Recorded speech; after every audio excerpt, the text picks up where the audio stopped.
Assalamualaikum warahmatullahi wabarakatuh. Alhamdulillah, wassalatu wassalamu ala rasulillah Sayyidina Muhammad bin Abdullah wa ala alihi wa sahbihi wa man wala. Asyhadu an la ilaha illallah wa asyhadu anna Muhammadar Rasulullah. Allahumma sholli ala Sayyidina Muhammad wa ala alihi Sayyidina Muhammad. Amma ba'du, wa ya ibadallah. Yang pertama-tama semoga Allah Subhanahu wa taala limpahkan keberkatan kepada keluarga besar Bapak Jaka beserta keluarga besarnya, insyaallah, istri, anak-anaknya, mertuanya, saudara-saudaranya, ibunya dan seluruh keluarga besar ini, insyaallah senantiasa dalam rahmat dan kasih sayangnya Allah Subhanahu wa taala. Senantiasa dilimpahkan umur yang barokah, rezeki yang barokah, rumah tangga yang barokah, anak-anak yang soleh-soleha, dan kemudian Allah berikan kepada keluarga ini menjadi orang-orang yang istiqamah di jalan Allah Subhanahu wa taala. Kemudian kepada kita semua tanpa terkecuali, semoga Allah Subhanahu wa taala ampuni dosa-dosa kita, diterima taubat kita, diangkat derajat kita, dimuliakan kedudukan kita, dikabulkan hajat-hajat kita, disampaikan cita-cita kita, disegerakan apa yang jadi urusan kita, dan semoga Allah Subhanahu wa taala memberikan kemudahan-kemudahan kepada kita semua yang hadir tempat ini untuk dapat istiqamah di jalan Allah Subhanahu wa taala. Amin Allahumma. Amin Allahumma. Amin Allahumma. Alhamdulillah. Alhamdulillah. Alhamdulillah, syukur kita panjatkan syukur kepada Allah Subhanahu wa taala Rabbul Izzat, yang mana di malam hari ini kita dapat berkumpul kembali di kajian rutin kita setiap malam Sabtu. Alhamdulillah, malam Sabtu ini kita di kediamannya Mas Jaka. Alhamdulillah, beliau tadi juga udah cerita dari kemarin belum tidur, kesian juga nih beliau nih kan. Insyaallah kita doakan beliau sehat terus lah. Masya Allah, karena memang insyaallah di majelis ini ada Mas Jaka, ada Bang Jaka nih, beres semua urusan tuh. Nah, masak bisa, semuanya bisa. Kalau kita pergi jauh-jauh tuh Masya Allah beliau tuh ya ringan, membantu orang itu ringan banget, insyaallah. Mudah-mudahan dikasih sehat terus Bang Jaka, dikabulkan hajatnya insyaallah. Alhamdulillah. Nah, karena tidak semua orang dia bisa seperti kayak gitu. Untuk orang-orang tertentu mereka bisa seperti itu ya, insyaallah hebat, masya Allah. Alhamdulillah. Nah, kita kan bentar lagi ini mau akhir tahun, mau masukin, kita sudah masuk di akhir tahun, bentar lagi kita masuk di awal tahun, tahun baru Masehi 2023. Nah, 2023 mau 1000 aja terus ya. Nah, 2023 berarti umur kita bertambah apa berkurang? Berkurang. Alhamdulillah, bagus kalian sadar ya, insyaallah. Karena memang sebenarnya sebelum kita ngaji nih ya, sebelum kita ngaji, nah ini saya ingin sampaikan dulu. Nah, karena ada yang bertanya, Beb, boleh nggak Beb ngerayain tahun baru?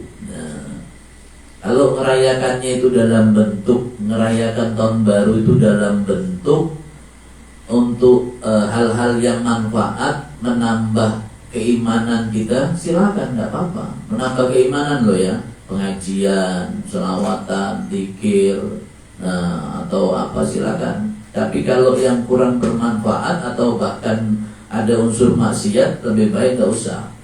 Contoh lagi misalkan kumpul keluarga, itu bagus, kumpul keluarga, kumpul kepada saudara-saudara semua yang lama tidak silaturahim, mereka kumpul jadi silaturahmi jadi satu, boleh. Yang penting kumpul-kumpulnya tidak ada arak, tidak ada segala macam, itu aja. Nah, sedang-sedang enggak kan kalau anak-anak muda zaman sekarang nih kan, kalau udah ada minuman keras, biasanya ada yang rambut-rambut panjang itu duduk. Nah, tahu kan maksudnya?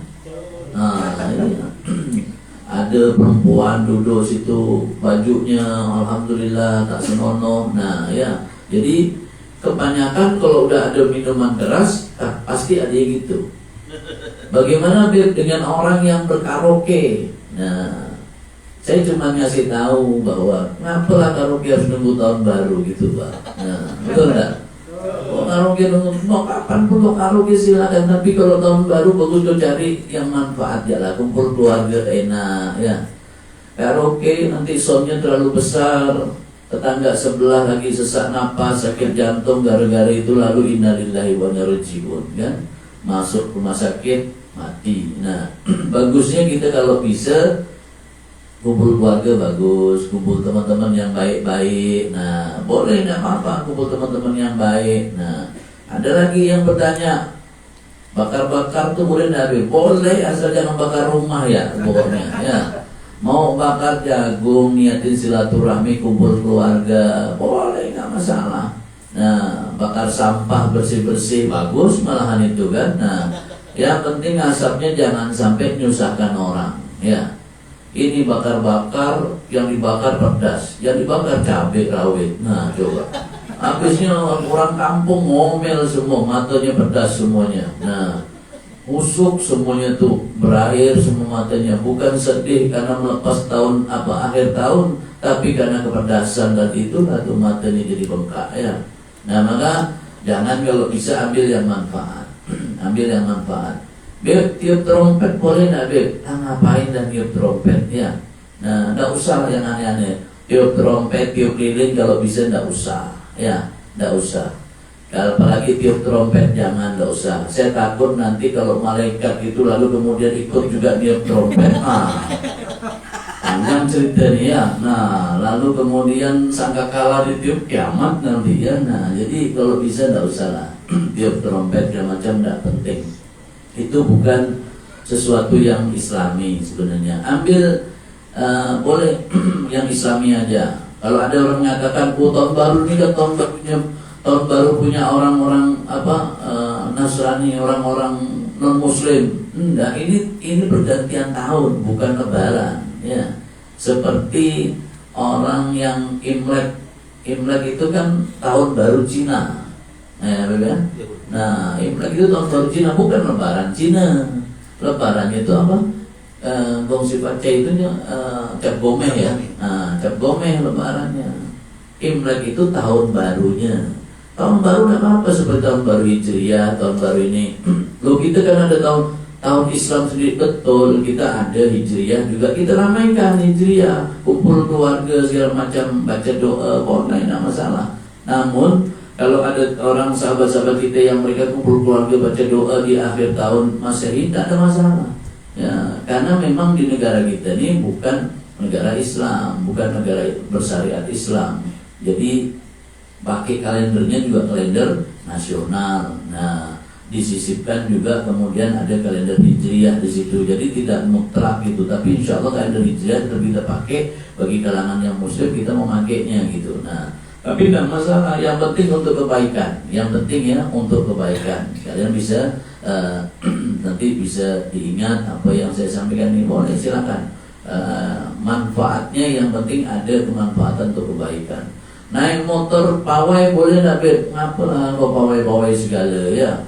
Kalau mau ikut pawai, bagus pawai obor, ada manfaatnya. Misalkan di 1 Muharram, nah itu boleh. Atau pawai obor malam Idul Fitri, atau pawai obor di hari-hari besar Isra Mi'raj 27 Rajab, atau bulan Maulid.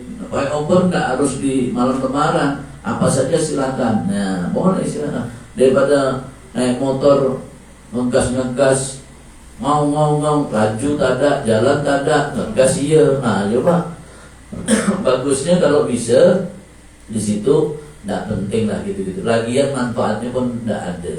Cuman palingan gengsi yaitu bawa perempuan yang bukan muhrim. Betul enggak? Iya, bonceng sana, bonceng sini. Nah, itu perempuan habis kalian bonceng, besok dibonceng orang lain. Nah, baru sedih kita. Nah, maka di sini kalau bisa saran saya tidak usah gitu-gitu. Tidak penting. Bagus kumpul keluarga. Duduk sama-sama teman-teman yang lama tidak ketemu, atau teman yang mungkin sering ketemu, kumpul baik-baik, bercerita asik, bersenda gurau asik, ya kan tidak masalah. sambil makan apa, silakan lah, ada rezeki. Niatnya bukan menghormatin tahun barunya, malam tahun barunya, tapi niatnya untuk silaturahmi. Kalaupun ada makanan itu berbagi rezeki. Nah, niatnya itu aja. Sedekah makan. Nah, yang punya apa, jagung, mereka sedekah jagung. Nah, yang punya apa, mereka sedekah ini, silakan makan bareng-bareng. Nah, itu nikmat. Nah, jadi didoain sama temannya. Nah, sering-sering ya gue gini. Nah, namanya setahun sekali ya. Tapi insya Allah yang penting itu barokahnya, bukan karena memperingati tahun barunya kita niatin, tapi duduk bersama tadi tersebut. Nah, alhamdulillah saya sudah bisa nyampaikan ini. Takut saya lupa karena dari tadi siang saya di WA sama di Messenger di Facebook saya banyak teman-teman yang Messenger, yang di WA banyak ditanya tadi tersebut. Nah, terus ada juga bagaimana Beb kalau misalkan malam tahun baru tuh pindah rumah bagus enggak? Mau pindah rumah kok nunggu tahun baru ya? Kapanpun mau pindah rumah bagus, bukan karena tahun barunya, tapi dalam hitungan Abu Ma'syar Al-Falaki itu hitungannya adalah hitungan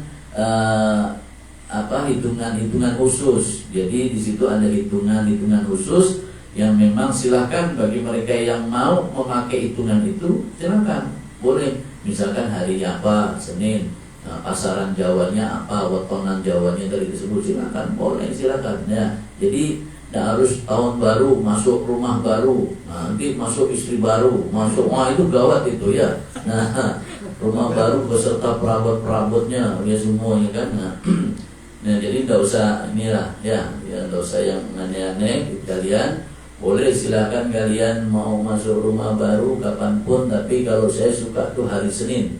Hari Senin itu bagus, aktivitas apa saja yang kalian lakukan di hari Senin. Kenapa saya suka di hari Senin? Karena hari Senin itu hari kelahirannya Kanjeng Nabi Muhammad SAW. Nah, atau hari Kamis itu adalah hari diangkatnya amal-amal kita. Kita berniat dengan melakukan kebaikan di hari Kamis, maka insya Allah juga angkat juga kebaikan kita, mendapatkan pahala di hadapan Allah Subhanahu wa Ta'ala. Nah, makanya Kanjeng Nabi itu puasa Senin Kamis. Senin itu memperingati kelahiran, Kamisnya itu karena menghormati, karena amal itu diangkat oleh Allah Subhanahu wa Ta'ala. Jadi kalau tanggalnya silahkan menyesuaikan, jamnya silahkan. Kalau ada guru kalian tanya boleh sama guru, tanya sama dukun boleh, dukunnya aja masih tanya sama orang ya. Jadi lebih bagus kalian kalau ada guru tanya guru, atau tanya orang tua. Kalian punya orang tua boleh silakan ya, yang paham segala macam boleh silakan. Nah, malam hari ini kita akan bahas satu ayat di mana Allah Subhanahu wa Ta'ala berfirman, A'udzubillahi minasyaitonirrajim, Innal ladzina qalu rabbunallah tsumma istaqamu. Nah, di sini sampaikan bahwa sesungguhnya orang-orang yang mereka mengatakan bahwa Tuhan kami itu adalah Allah, tsumma istaqamu, lalu mereka kemudian untuk ajak istiqamah. Ajak itu tetap terus menerus ya, menganggap bahwa Allah adalah Tuhan kita. Tsumma istaqamu tatanazzalu alaihimul malaikatu. Kemudian juga setelah itu para malaikat akan turun kepada mereka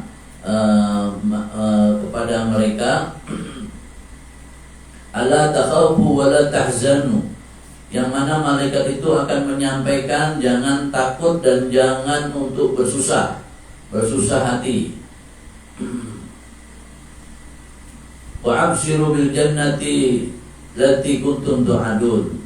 Kemudian bergembiralah dengan surga yang telah dijanjikan oleh Allah Subhanahu wa Ta'ala. Kita bahas dulu di sini tentang Innal ladzina qalu rabbunallah tsumma istaqamu. Bahwa sesungguhnya wahai orang-orang yang beriman, sesungguhnya orang-orang yang beriman, kalau engkau menganggap bahwa Allah itu adalah Tuhanmu, maka kau istiqomahlah. Di sini menyampaikan bahwa dari Sayyidina Abu Bakar Siddiq menyampaikan bahwa Jangan engkau mensekutukan Allah Subhanahu wa ta'ala dengan apapun. Dan tetap jadikan bahwa Allah itu adalah Tuhan kita. Nah, Allah Tuhan kita. Di era zaman seperti ini, saya sering bilang, zaman modern seperti ini, handphone ini kalau kita tidak hati-hati, dia bisa mengendalikan kita. Betul. Dia bisa membuat rusak otak kita. Dia juga yang kemudian kalau tidak hati-hati seakan-akan dia adalah raja. Mau tidur, sempat buka HP enggak? Sempat. Bangun tidur, buka HP enggak? Buka. Habis itu sambil sarapan ngopi, buka HP enggak? Buka. Habis itu di sela-sela kerja buka HP enggak? Buka. Habis itu mau makan siang sambil makan siang buka HP enggak? Buka. Habis itu terus sampai ketemu besoknya gitu lagi, sampai malam lagi gitu. Terus 24 jam dia ini kayaknya. Seakan-akan HP dia adalah istri kedua kalian.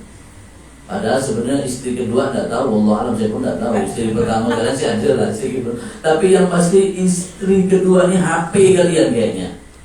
Kadang-kadang orang yang lagi asik main HP, tingkat emosionalnya bisa lebih tinggi daripada orang yang tidak bermain HP.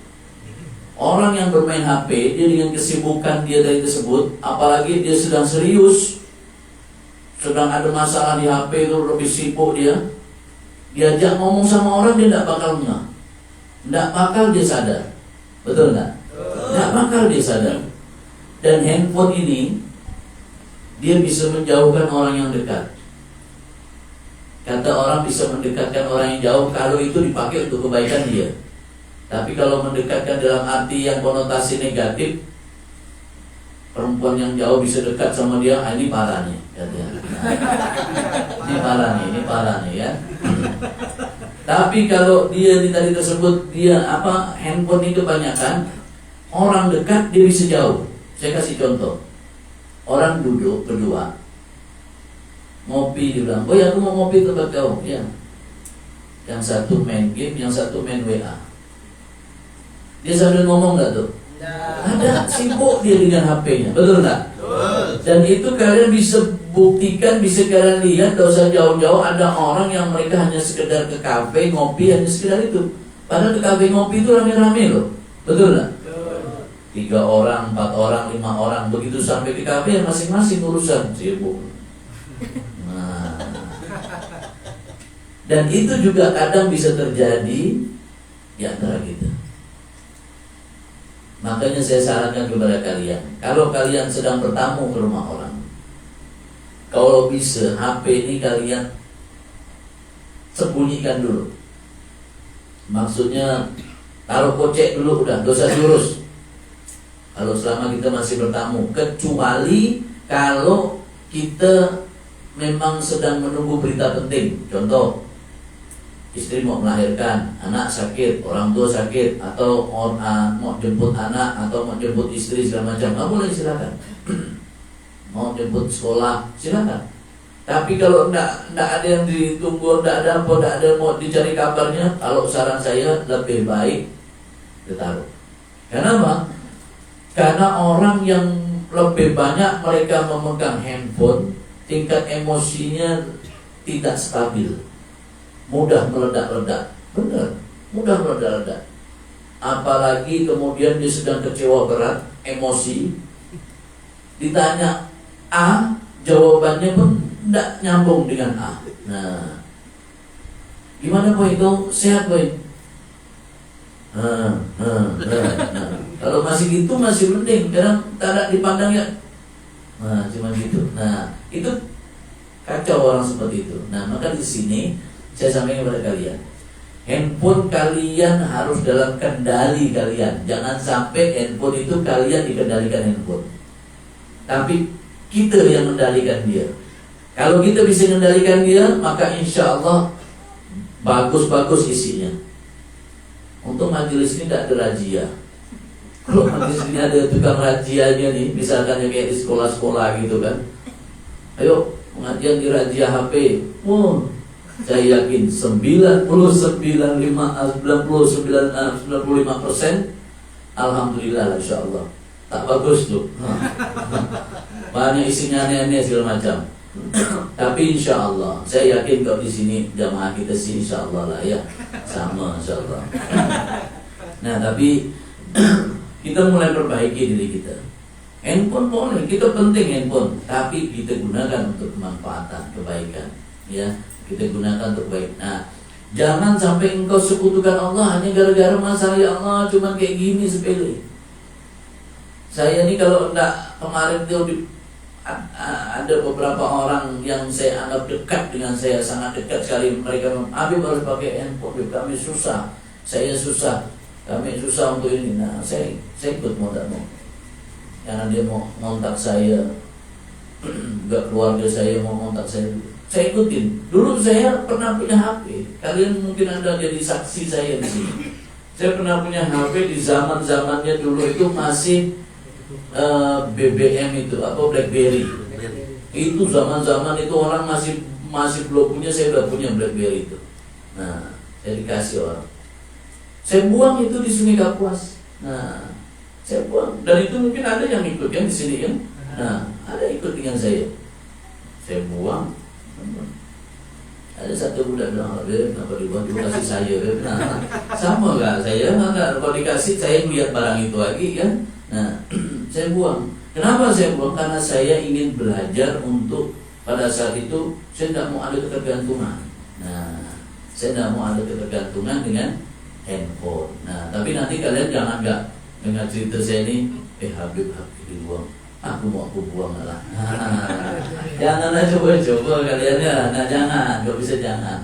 Nah karena saya cuma ingin bahasa kalau bahasa keren tuh gini ya, mau ngaktifkan kembali feeling itu biar bisa firasat tuh biar lebih bagus. Karena Kanjeng Nabi kan bilang gini, ittaqu firasatul mu'min fa innahu yanzuru bi nurillahi azza wa jalla. Takutlah kamu dengan firasatnya orang mukmin karena dia memandang dengan cahaya Allah. Nah, ya alhamdulillah feeling itu kok bisa dilatih, bisa bagus. Nah, ya. Nah, sekarang maka saya minta kepada kalian untuk bisa Allah Tuhan kita dan istiqomah kalian tetap dalam keyakinan, keistiqomahan bahwa Allah adalah Tuhan kalian. Nah, dan kemudian jangan kau sekutukan Allah dengan apapun. Mau handphone ke mau apa saja jangan.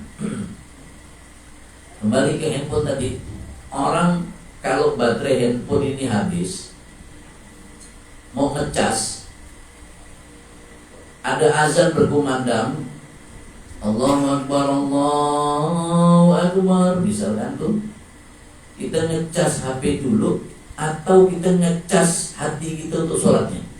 HP dulu. Nah, berarti kayaknya seakan-akan kita kok kayak duain Allah gitu ya. Nah, tapi saya sih tidak berpikir seperti itu. Ngecas HP kan sebentar, Beb, cuma gini aja udah itu tinggal. Tapi dengan cara kita seakan-akan memang seperti itu, betul memang apa yang kita sampaikan, itu cuma jangan terlalu berat berpikirnya, Beb, terlalu kesana. Betul, tapi dari hal yang kecil itu menunjukkan bahwa ternyata kita tidak bisa mendahulukan sesuatu yang penting, walaupun itu sifatnya mungkin kecil. Karena disiplin itu dimulai dari sesuatu yang kecil. Apabila sesuatu yang kecil saja kau sudah bisa langgar, apalagi yang besar. Sholat, kalau kalian entengkan, kalian bakal telat. Alhamdulillah, Beb, saya tidak pernah telat. Bagus, berarti kau sholat tepat waktu. Tidak juga, Beb. Loh, terus tidak pernah sholat, Beb. Wah, itu kan itu rupanya memang tidak sembahyang kalau itu kan. Nah, bukan telat ya. Jadi mulai dari sekarang belajar untuk disiplin itu penting. Disiplin yang paling tepat memulai disiplin adalah dengan sholat. Memang tidak harus sholat itu selesai azan, qomat, terus kemudian kita pergi sholat tepat waktu. Afdolnya seperti itu. Tapi juga dibolehkan kita misalkan sholat tidak tepat waktu, bisa boleh, nggak masalah. Mau kita masih ada kegiatan, boleh, nggak apa-apa. Contoh, kita datang ke rumah orang, kemudian disuguhin makan, Ketika itu lalu kemudian ada azan berkumandang. Katakanlah azan Isya. Allahu Akbar, Allahu Akbar. Orang dah ngidangkan makan. Lalu kita nak iya. Hadirin semuanya yang saya hormatin, mari kita sholat dulu berjamaah. Ini yang makan di depan dah nih. Mana orang mau minggirkan lagi, mana ini. Nah, mari kita sholat berjamaah. Karena afdalnya sholat berjamaah ini pahalanya 27 derajat. Iya bagi kau. Tapi bagi orang yang mereka sudah menyiapkan makanan ini, makan dulu, baru kemudian sholat. Isya itu panjang kok, jangan khawatir. Makan dulu. Makan, habis makan baru kemudian sholat. Nah, kalau kalian sholat dulu, kepikiran kalian, ayam bakar tadi itu nyaman kayaknya. Wah, udah waktu rakaat kedua kepikiran di situ kan. Nah, terlepas ucapan ayam bakar tadi itu nyaman, yang sebelah nyambung, betul, woi.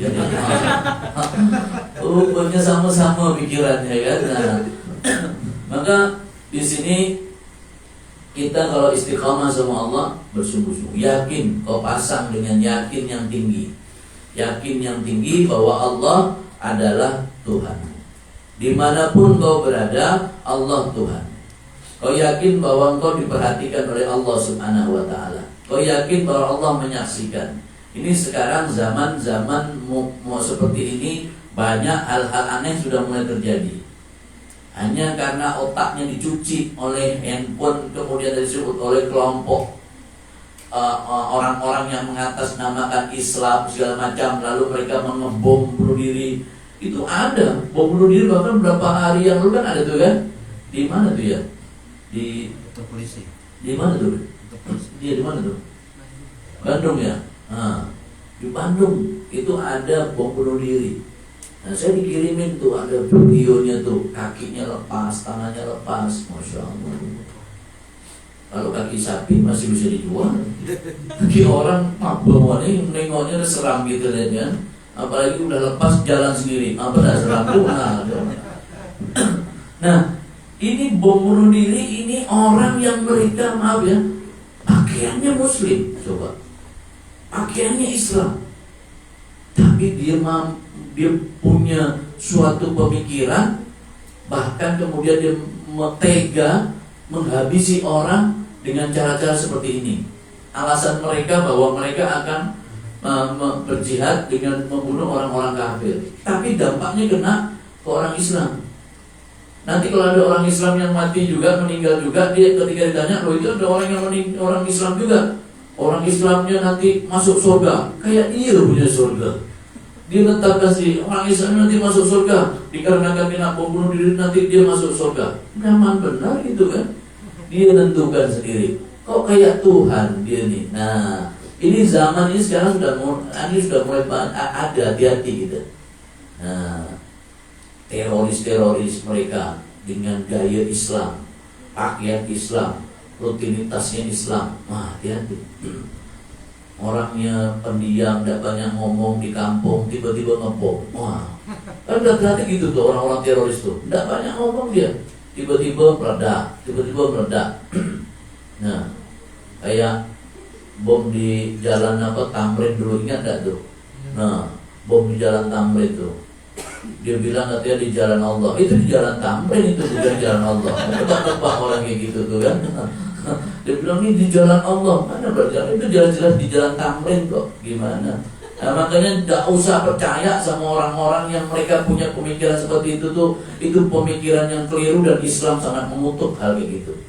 Islam itu jangankan terhadap sesama Islam, terhadap non-Islam pun Islam menghormati.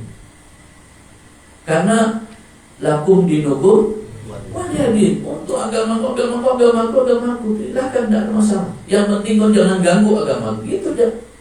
Kalau ada orang kafir yang kemudian melarang orang beribadah, itu boleh diperangi. Tapi kalau ada orang yang kafir yang mereka tidak mengganggu kita, tidak memerangi, tidak kemudian tidak melarang kita melakukan kewajiban-kewajibannya Allah, ya jangan. Kita juga hormati dia. Nah, lalu kemudian muncul, Beb, gimana Beb? Desember kemarin kan, kalau udah setiap bulan Desember pasti barang ini ada. Bagaimana hukumnya orang mengucapkan selamat Natal? Nah, itu kan ada tugas itu. Setiap tahun itu pertanyaan itu ada. Kalau saya dari guru-guru kami ya, dari min ahli Hadramaut Yaman, kalau para ulama-ulama Yaman itu mengatakan silahkan, tidak masalah. Habib Umar, Habib Ali, Al-Jufri, dia mengatakan mau mengucapkan Natal silahkan, tapi jangan sampai hati kita terikut, iman kita ikut. Maksudnya iman terikut itu maksudnya ketika kita mengucapkan Natal kita mengimani bahwa Yesus ini Tuhan. Nah, itu tak boleh. Tapi kalau kita meyakini bahwa Isa itulah Nabi Allah, bagian daripada nabi-nabinya Allah, boleh, silakan. Tidak ada masalah. Jadi masalahnya orang, wah tak boleh, mengucapkan tak boleh. Nah, kita keras nanti sama orang. Jangan, kita tidak usah, kita mau hidup bermasyarakat kita dengan nyaman segala macam. Yang penting kalau memang dibutuhkan kita mengucapkan, kalau tidak dibutuhkan tidak usah. Jangan kemudian iya gitu udah ada segala macam. Baik, selamat Natal dan tahun baru. Orang ini tidak ada, dia bukan pejabat, dia juga bukan tokoh segala, tidak usah, tidak penting. Kecuali kalau dia dibutuhkan, nah, boleh silakan. Nah, sekeliling dia misalkan dia sendiri yang Muslim, semua dikelilingi orang-orang Muslim. Nah, dia lalu bilang, mengucapkan Natal haram, masuk neraka, besok rumah kau dibakar sama mereka. Yakin saya 99% rumah kita habis hangus kita. Nah, tak bisa kita seperti itu. Nah, maka oleh nggak masalah. Islam itu rahmatan lil alamin. Ya, jadi kalau sudah rahmatan lil alamin, sangat mengedepankan hal-hal akhlak, budi pekerti segala macam. Maka dalam Quran banyak bercerita tentang kebaikan. Bercerita tentang bab sholat itu cuma berapa ratus saja, tidak banyak. Ratus lah, mungkin 200-an kata yang menyebut sholat di Quran itu. 200, katakanlah paling banyak 300. Menyebut puasa tidak banyak, juga mungkin 100 atau mungkin tidak sampai 100. Zakat lebih sedikit lagi, haji lebih sedikit lagi. Tapi Quran banyak membahas tentang berbuat baik kepada sesama. Nah, jadi di sini kita berbuat baik sama orang. Mungkin dengan kebaikanmu sama orang, Allah kasih dia hidayah, terus dia bisa masuk Islam dengan sebab kebaikanmu. Kan kau dapat pahala. Nah, jadi jangan kita menjadi orang yang kaku. Islam kaku, terlalu fanatik. Dari fanatiknya akhirnya membuat kau dimusuhin sama orang banyak. Nah, Islam kita yang luas, bisa diterima oleh semua kalangan. Tapi kita tidak menghilangkan kewajiban-kewajiban kita kepada Allah. Kewajiban kepada Allah, jalan terus sunnahnya, sunnah Kanjeng Nabi itu yang bisa kita kerjakan, kita kerjakan. Nah, bekerja silahkan. Sampai kemudian ditanya, Beb, bagaimana hukumnya kalau kita bekerja sama orang kafir? Ya tidak apa-apa, duitnya kan tidak kafir. Betul nggak?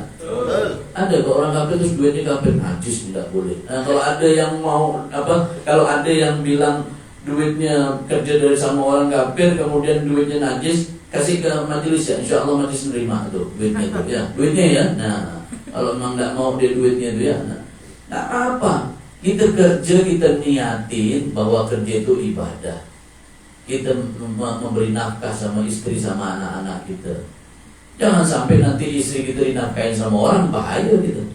Nah, tapi kita ngasih nafkah istri dan anak-anak kita bagian daripada cara tadi disebut untuk ibadah. Yang penting waktu kerja jangan sampai lupa sama Allah.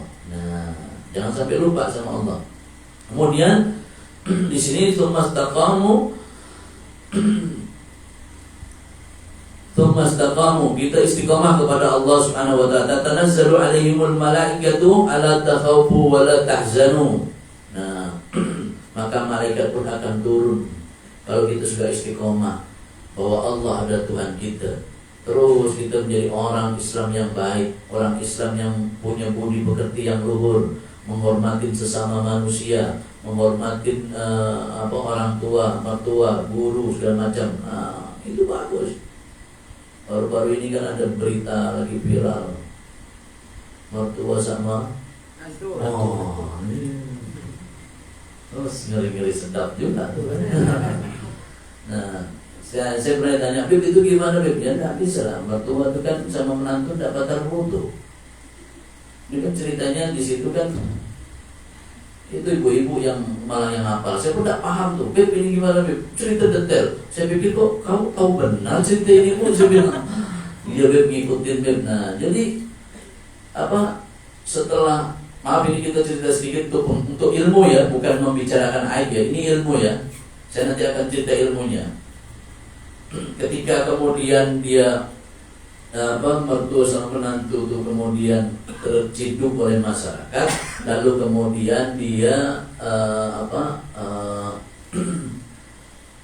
bercerai, istri sama suami ini cerai, mertua sama suaminya bercerai. Nah terus mau dikawinkan sama masyarakat mertua sama menantu ini tidak bisa, karena mertua sama menantu ini tidak batal wudu. Nah tidak batal wudu, udah dapat anaknya, maknya waris gak bisa gitu, ancur benar orang kayak gini nih ya. Nah tidak bisa, ini tidak batal wudu ini, kecuali kalau anaknya tuh yang istri tadi itu, istrinya suami tadi itu, anak itu adalah anak angkat. Nah kalau anak angkat, nah itu batal wudu, menantu sama ini, sama sama mertua tadi tersebut. Nah, karena itu anak angkat, bukan anak nasab, itu bukan ya. Jadi kalau anak angkat ya makanya ngeri sedap, anak angkat mertuanya cantik lagi. Habis itu diangkat lagi kata tadi ya, kata rasanya kan. Langsung nanti ya. Nah, jadi ini lagi seperti itu. Nah, sekarang banyak nih macam-macam sudah penyakit ini. Sampai nanti akan ada suatu saat nanti bagaimana tingkat kemaksiatan itu sudah tidak terkontrol. Orang melakukan kemaksiatan itu di depan orang banyak, tidak ada rasa malu-malunya lagi. Berzina itu di pinggir-pinggir jalan dilihat orang. Pada akhirnya nanti seperti itu. Kalian bisa bayangkan tuh, macam orang tuh macam kucing gitu, coba kawin di pinggir, lari harus pinggir lagi, pinggir sebelah lagi, wah macam ayam babon sama ayam jago kan, miring-miring ngejar perempuannya tuh kan. Nah udah dapet, habis itu udah cari mana lagi gitu kan. Nah itu akan ada masa-masa seperti itu. Naudzubillah, mudah-mudahan kita terhindar dari berbagai macam penyakit ya. Nah tatanazzalu alaihimul malaikatu ala takhafu wa la tahzanu. Kemudian malaikat turun akan memberikan tali tersebut kepada kita, jangan kau takut dan jangan kau bersedih hati. Orang yang istiqomah di jalan Allah, maka kau jangan takut, jangan kau susah. Kalau kau yakin bahwa rezeki itu Allah yang ngatur, jodoh Allah yang ngatur, ajal Allah yang atur, kau tak perlu susah. Wala tahzanu, jangan kau juga bersedih segala macam, susah gelisah. Kau udah sakit, pikirannya mau mati. Ini orang kayak gini, ini orang yang susah. Beb, saya sakit, Beb, kemarin mimpi kayaknya saya ditahlilkan orang. Nah, coba dia, mimpi membuat dia gelisah, takut dengan mati. Orang kalau sudah takut dengan mati, dia sudah kena penyakit dunia, yaitu orang yang cinta dengan dunia, namanya penyakit wahan. Orang yang cinta dengan dunia dan takut dengan mati. Kerja terus, kebaikan ditinggalkan, pengajian hilang segala macam, kerja nomor satu, yang penting ada duitnya. Nah, usah. Kita pengajian penting bro, bener. Saya sampaikan kepada kalian sangat penting. Waktu kerja, waktu pengajian kita pengajian. Ambil manfaat di pengajian. Nah, kemudian orang yang mereka takut mati ini juga berisiko, nyusahin orang karena gelisahnya tidak terbatas kadang-kadang tuh. Nah, maka jangan kau takut dengan ajal. Semua ajal, semua orang itu bakal menemui kematian. Semuanya. Ada orang yang tidak mati? Tidak ada. Kalau ada, tunjukkan sama saya, ada tidak orang yang tidak mati di sini? Nah, tidak ada. Semua akan mengalami proses kematian. Kecuali kalau kalian menemukan air kehidupan punya Nabi Allah Khidir alaihissalam. Wah, itu hidup kekal kalian tuh ya. Nah, hayat tuh kan, ma'ul hayat, air kehidupan. Itu kan beliau minum itu hidup terus sampai nanti di hari kiamat. Nah, Nabi itu kan hidup sampai nanti karena beliau menemukan air kehidupan itu. Nah, kalau kalian punya air yang dari yang hidup tapi bukan yang menghidupkan. Nah, itu muncul dari yang hidup keluar airnya. Nah, itu ya. Nah, lalu kemudian jangan kau gelisah. Tidak ada uang gelisah. Orang ini kan kelihatan banyak duit, tidak ada duit itu kelihatan dari mukanya. Betul kan? Benar. Zaman sekarang ini kelihatan. Maksud saya, jangan kau nampak-nampakkan begitu maksud saya itu. Susah tuh jangan kau nampak-nampakkan. Ini tidak ada duit, ini susah dinampak-nampakkan. Tidak usah. Tidak penting. Oh, kita nampakkan muka susah. Orang belum tentu bantu kau. Benar. Benar. Depan orang yang susah-susah nampakkan. Bukan dibantu malah kau, malah kau tidak hati. Kadang-kadang kena orang yang sedang-sedang dihinanya gitu.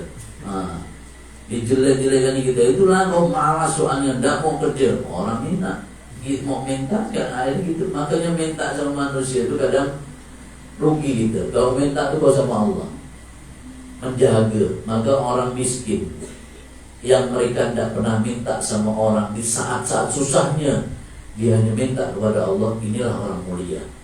Inilah orang hebat. Dan Allah menyukai itu. Seseorang yang mendatangi orang kaya, orang mendatangi orang kaya dengan niat dia ingin mendapatkan dari sebagian kekayaan atau ingin mendapatkan hadiah, mendapatkan sesuatu dari orang kaya tadi tersebut, 1/4 daripada imannya gugur. Coba. Maka jangan kita datang ke orang kaya minta melas-mata usah. Ada rezeki kita, jangan khawatir. Yang penting kau ikhtiar ya, usaha. Mau minjem boleh silakan. Jangan kau jadi orang minta-minta. Jangan kau saran saya. Kecuali benar-benar kepepet, itu pun sama saudara yang kau bisa percaya. Sama orang belum tentu. Kau datang sama orang, kau minta sama orang, aku tolong boy aku minta uangnya, boy ini boy aku butuh ini segala macam, bagi aku segala macam. Dikasih sama temen tuh. Tapi teman, karena teman tidak bisa dipercaya. Ada orang-orang ya, ada teman yang akrab yang bisa dipercaya, ada teman yang tidak bisa dipercaya. Lalu kemudian dia akan cerita kemana-mana. Oh, si Fulan datang ke rumah aku, dia dalam keadaan susah, dia minta duit sama aku, kasih dia duit. Itulah akibat orang malas, akhirnya jelek-jelekin. Nah, makanya bagusnya lebih baik tidak usah. Kalau mau datang, kalian mau minta rezeki atau apa, minta tadi disebut kalian kepada saudara-saudara kalian. Boleh silakan. Nah, kalian kepada saudara yang kalian bisa percaya, supaya tidak ada fitnah, supaya tidak apa. Nah, jangan kau gelisah dengan urusan ini. Yakin rezeki itu tidak akan tertukar. Saya kasih contoh yang sekarang kita duduk di tempat ini. Di depan kalian ada rezeki tak? Ada. Ada tak yang tertukar? Ada. Ada. Kopinya punya masing-masing, gelas aquanya punya sendiri-sendiri. Coba. Rotinya mau ngambil yang mana tergantung gerakan hati kalian mau ngambil mana. Kadang kalau udah ngambil bolu dilepaskan ngambil korget. Coba. Betul tak? Ada. Kata kawannya, apa kau ini kau pegang-pegang semua nih? Nah, coba kawannya bilang itu. Apa nih kau pegang-pegang semua nih? Udah ngambil bolu udah diangkat, dibalikkan lagi dia ngambil korget. Memang rezekinya ada rezeki korget gitu Pak. Nah, ini contoh gitu Pak. Maksud saya bilang sama kalian bahwa rezeki itu tidak bakal tertukar. Yakin. Tempat duduk udah diatur segala macam. Kalian mungkin tidak akan kepikir dari rumah, maaf ya. Saya bilang kalau mungkin karena saya guru ngajar di majelis ini, saya berpikir bahwa tuan rumah menyiapkan tempat ini hal yang lumrah dan wajar bagian untuk menghormati seorang guru. Nah, tapi kalau kalian kan tidak berpikir bisa duduk di dekat saya atau duduk, nggak kepikir. Karena tempat duduk ini nggak ada nomornya, betul nggak?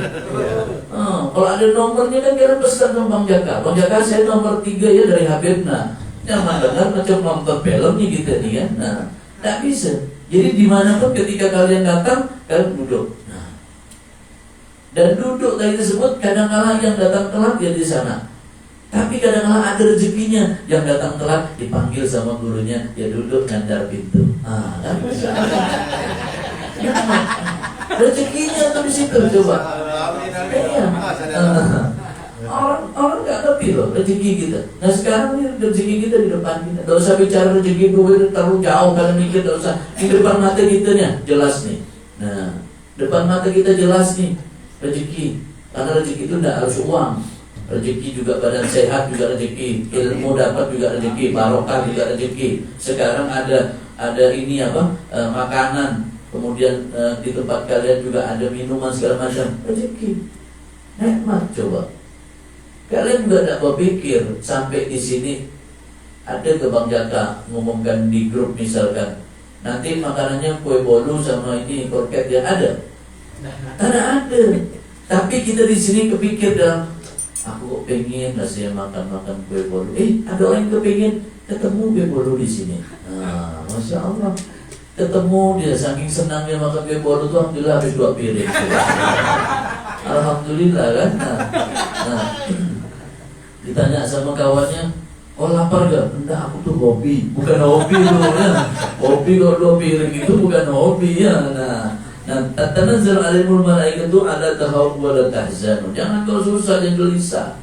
Malaikat itu datang sama orang yang istiqomah. Kalian istiqomah bahwa Allah Tuhan kalian. Malaikat datang kepada kalian tanpa kalian sadari. Dikasih tahu, kau tidak usah susah, kau jangan gelisah, kau jangan sedih, jangan khawatir. Disampaikan bahwa wa absiru bil jannati lati kuntum tu'adun. Bergembiralah karena surga itu akan diberikan untuk kamu. Amin ya Allah. Kalau kau istiqomah pada Allah, tidak mensekutukan Allah, iman kau jaga baik-baik, segala macam dijaga.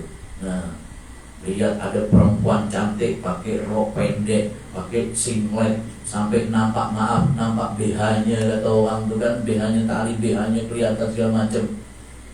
Ingat kalian pesan saya, iman harus baik, iman harus dijaga. Jangan kalian lalu nak protes, iya Beb, iman sih kuat, amin tak kuat. Ini lain cerita loh itu ya. Itu urusan kita seorang tuh ya. Iman harus kuat. Kalau iman sudah kuat, apa yang kau pandang tuh tidak ada artinya. Benar. Kau mandang itu Anda tidak tersentuh dalam hati pikiran kau untuk pikir-pikir ini. Tapi kalau iman tidak kuat, mandang seperti itu, pikiran ngeres, balik-balik ngayal. Ada kayak gitu di sini. Ini yang di luar-luar tuh banyak tuh ya, gitu. Iyalah. Iya, sama. Tapi saya kira di sini tidak ada lah ya. Di sini di pengajian ini maksudnya tidak ada. Tidak tahu balik pengajian nih ya.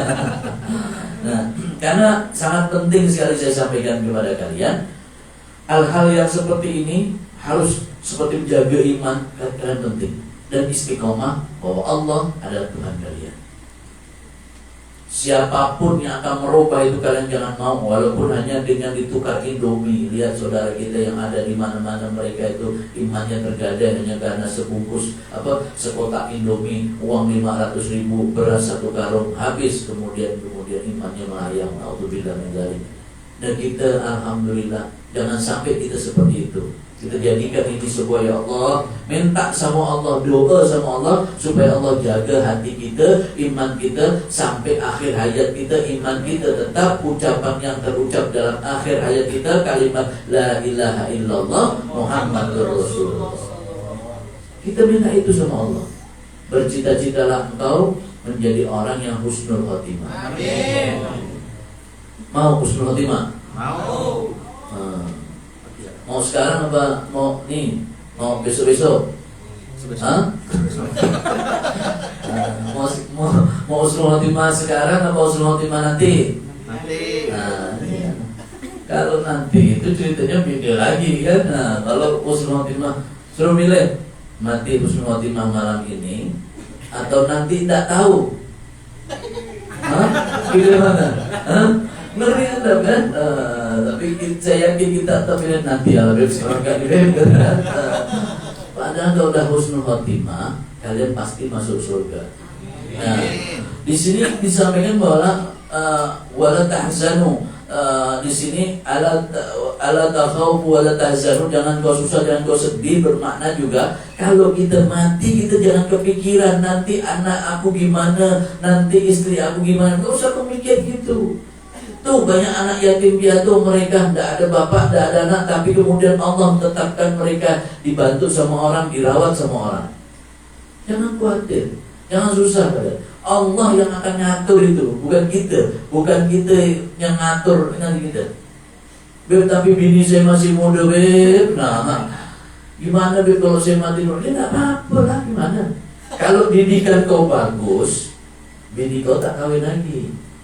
Karena apa? Cintaku hanya untuk suamiku. Amin. Suamiku, karena suamiku tadi tersebut dia yang aku sayangi, aku cintai seumur hidupku. Aku tidak mau kawin lagi karena aku ingin tetap terus abadi sama suamiku. Cintaku tidak akan aku bagi, tetap suamiku. Nah, kalau kena yang itu, tak masalah. Tapi kena yang perempuan, matilah apa kawin lagi lah. Nah, istrinya cantik, dia kaya, kerja siang malam segala macam, rupanya suaminya mati duluan, istrinya dapat warisan. Wah, banyak, nyaman dia, udah cantik, kaya, itu namanya janda semua mau dekat semuanya, Nah, tapi tadi saya sampaikan kalau dia bagus, insya Allah dia hanya satu suami aku tunggu ini, menunggu suamiku nanti di surga. Nah, tapi kalau ditanya apakah boleh wanita itu menikah lagi ketika suaminya udah meninggal? Boleh, nggak masalah. Ya, dalam Islam boleh. Ya, nah, boleh, nggak masalah. Ketemu nggak sama suaminya? Ada dua riwayat. Satu riwayat mengatakan bahwa dia tidak bertemu dengan suaminya. Riwayat yang kedua mengatakan bahwa dia akan nanti ketika di akhirat dia akan milih mana suami yang terbaik bagi dia nanti, yang kualitasnya terbaik, dia pilih di antara dua itu. Nah, maka sakit-sakit ya kita dulu ya, karena kita berangkat duluan, orang rumah nih kawin lagi, nah kita punya satu persaingan tuh di atas tuh kan. Nah, gimana sampai yang bagus, kena kita banyak hancurnya, banyak rusaknya. Nah, di surga malah ketemu istri kita dengan laki-laki yang lain ya. Nah, tapi di surga tidak ada tenda biru, jangan khawatir ya. Jangan sedihnya. Tidak sampai di surga itu, penduduk surga tidak sampai mikir ke situ. Tapi seorang wanita nanti dia bisa milih antara suaminya yang pertama atau suami kedua, yang terbaik yang mana. Tapi kalau saya lebih cenderung, saya sering mengajarkan kepada ibu-ibu bahwa kalau bisa satu itu lebih baik. Kalau suami ibu tidak ada, ibu tetap istiqomah, tetap ibu sama setia kepada suami ibu. Nah, tapi dia tak setia sama kami, jawabannya dia jatuh. Nah, itu urusan ibu lah tuh, ikut campur tuh ya. Nah, urusan kita lah tuh ya.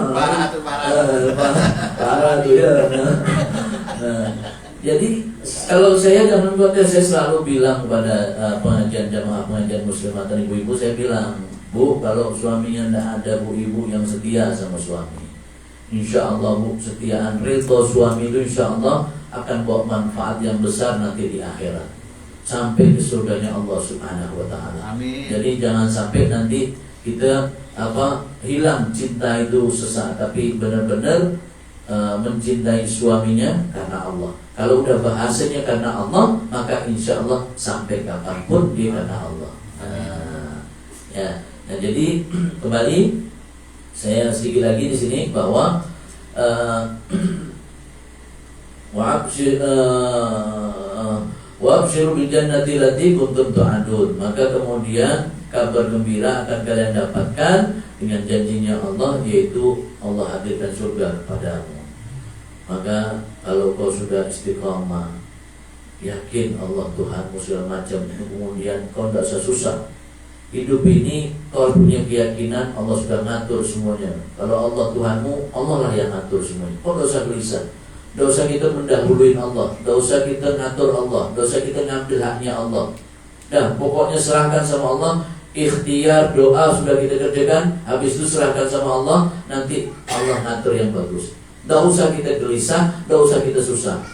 Kehilangan orang yang kita cintai, silahkan kau menangis, boleh kau menangis silahkan. Tapi jangan meratap, jangan sampai berkelanjutan, sampai bertahun-tahun nangis terus, jangan. Jangan sampai seperti itu. Nah, karena tangisan tidak akan bisa menghidupkan orang yang meninggal.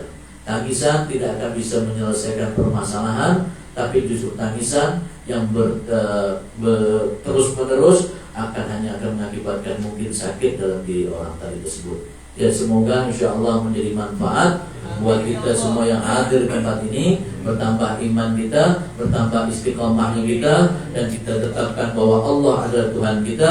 Kita istiqomah dan kita kemudian serahkan semua apa yang Allah atur kepada kita. Kita rela dengan apa aturannya Allah, dan kemudian kita juga berserah diri kepada Allah. Kita ikhtiar, kita doa, habis itu kita serahkan semua kepada Allah, dan kita mohon juga kepada Allah Subhanahu wa ta'ala agar Allah menetapkan kita menjadi ketetapan yang baik, menjadi orang-orang baik, dengan perkumpulan yang baik, dengan guru-guru yang baik, dengan orang-orang yang soleh, dan nanti di surga juga dengan orang-orang baik yang ditetapkan oleh Allah Subhanahu wa ta'ala. Allahumma ja'alna minas suhada'i maghfurin wa la taj'alna minal asqiya'i madudin. Rabbana innana amana faghfir lana dzunubana wa qina adzabannar. Wa sallallahu ala sayyidina Muhammadin wa ala alihi washabihi wasallam. Walhamdulillahirabbil alamin. Alhamdulillah. Sebelum saya tutup majelis ini, saya sampaikan bahwa insyaallah